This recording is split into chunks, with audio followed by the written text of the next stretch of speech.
Hello and welcome back to my channel. In this video, I wanted to try something a little bit different and just have a laid back discussion about some transfer targets that have caught my eye, especially going up to double game week 34. Before I get into it, if you are enjoying the content on the channel, please do drop a like on this video and maybe subscribe as well so you don't miss out on my team selection, which will be coming later this week. And now we will get straight into the video. I have been completely blinded by double game week 34, and it may be to the detriment of my team because there are some very obvious picks that I haven't gone for, and I probably won't until I wildcard in 35.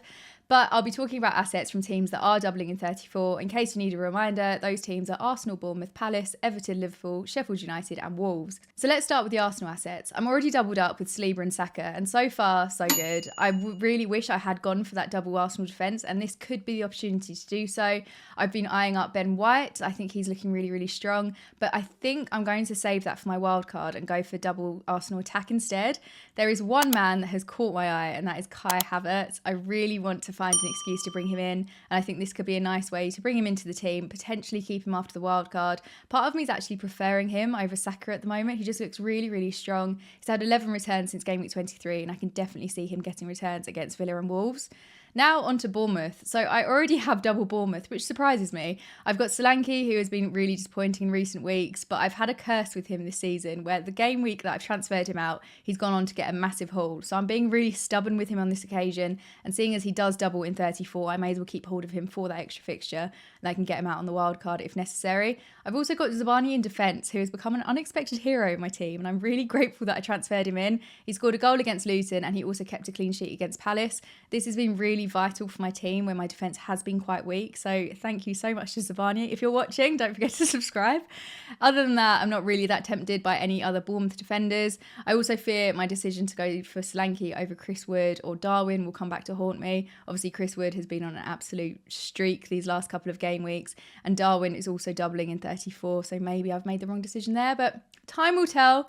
And then we've got Crystal Palace. It's an interesting one. I really like the fact that they do have 2 home fixtures for the double, but I'm not fully convinced by their assets. Saying that, I've just remembered I do have Mateta in my team. So I was convinced by Mateta at some point. He's had 4 goals and an assist since game week 25, so he is looking very strong. And he's also risen in price. He's up to 5 million now after his goal against City, where I did bench him, but he was in the team nonetheless. So maybe that's good scouting, I don't know.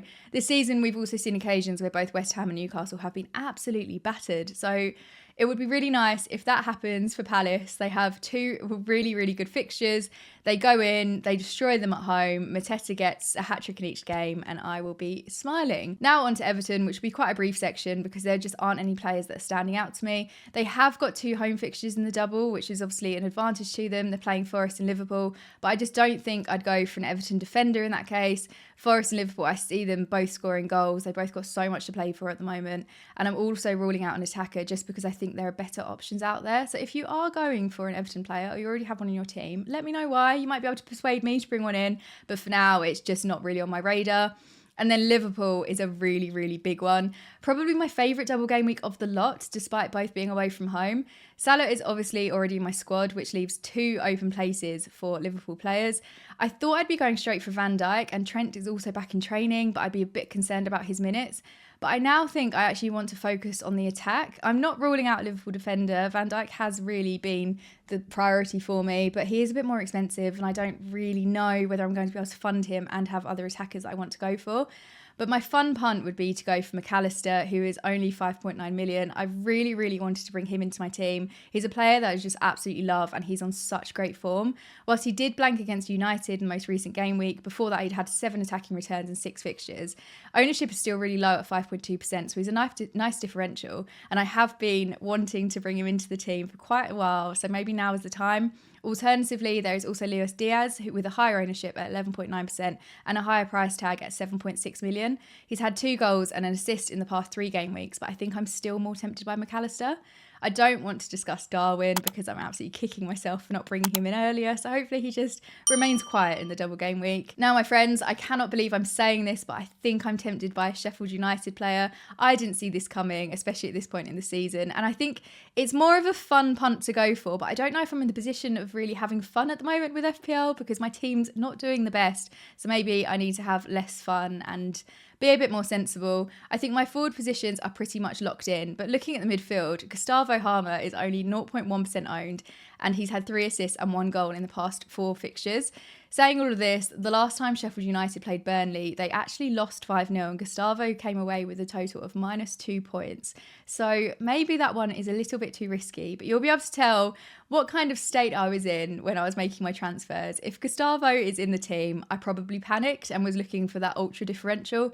If he's not, maybe I saw some sense, but I still think it could be a really, really fun pick for the game week.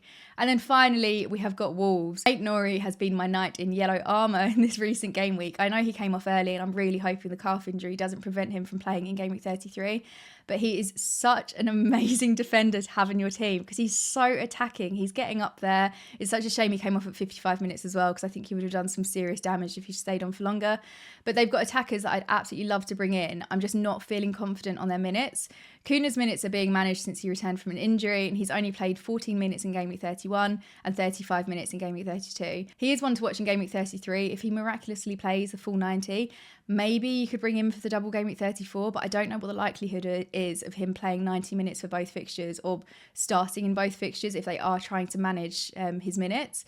Hwang would be my number 1 choice, but he didn't even make the squad last game week despite being in training. And I think Kuna's gradual return probably indicates that Hwang will also have a very cautious return as well. You could go for Sarabia. I know he's in a couple of teams already, but I just have that fear again about his minutes. If you've got players returning, he might then be rested, and it's all very complicated. So for now, I think I'm just going to stick with Aït-Nouri. So those are my transfer targets that I'm eyeing up for the next couple of game weeks. Please do let me know in the comments who you are planning to bring into your team, especially ahead of the double game week 34. And don't forget to subscribe so you don't miss my team selection, which will be coming later this week. Also, let me know if you enjoyed this style of video. It was quite fun filming something a little bit different. So thank you as always for watching, and I'll see you in the next video. Bye guys.